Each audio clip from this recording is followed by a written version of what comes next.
Hello বন্ধুরা, তোমরা সবাই কেমন আছো? নিশ্চয়ই খুব ভালো আছো, আমরাও ভালো আছি। শুভ সন্ধ্যা সবাইকে। আজকে সন্ধ্যে থেকে আমার ব্লগটা শুরু করলাম। দেখো, তোমরা প্লিজ স্কিপ না করে পুরোটা দেখার জন্য অনুরোধ রইল।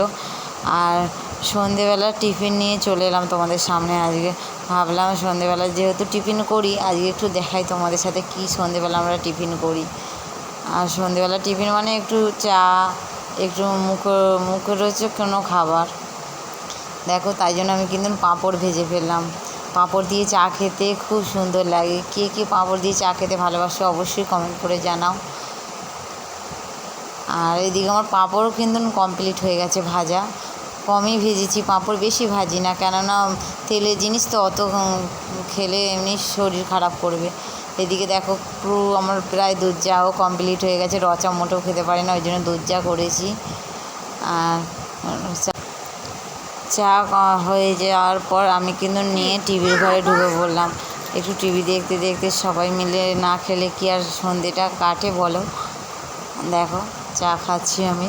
প্রথমে ওই টোস্টটা দিয়ে খাচ্ছিলাম, একদম ভালো লাগছিল না, ওই জন্য আবার পাঁপড় দিয়ে খাচ্ছি।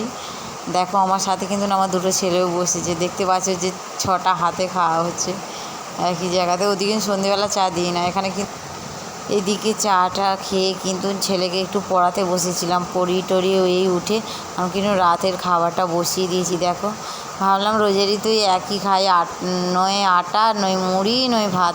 ওই জন্য ভাবলাম আজকে ঘরে একটু পাস্তা আছে, পাস্তায় করা যাক বলে।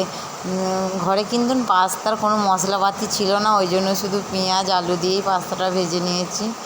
এমনি সিম্পল জিনিসের কিন্তু টেস্ট বেশি হয়। আজ আমার বাড়িতে নেয় বলে নয়, আমি বললাম এই কথা। এদিকে আমার কিন্তু কমপ্লিটও হয়ে গেছে, আমরা কিন্তু খেতেও বসে পড়েছি।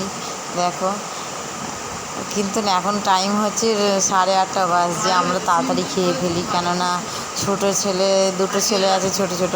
এবার তারা তো খেয়ে নেয়, তাড়াতাড়ি খেয়ে শুয়ে পড়ে, ওই জন্য সকাল করে রান্না চাপিয়ে দিয়েছি।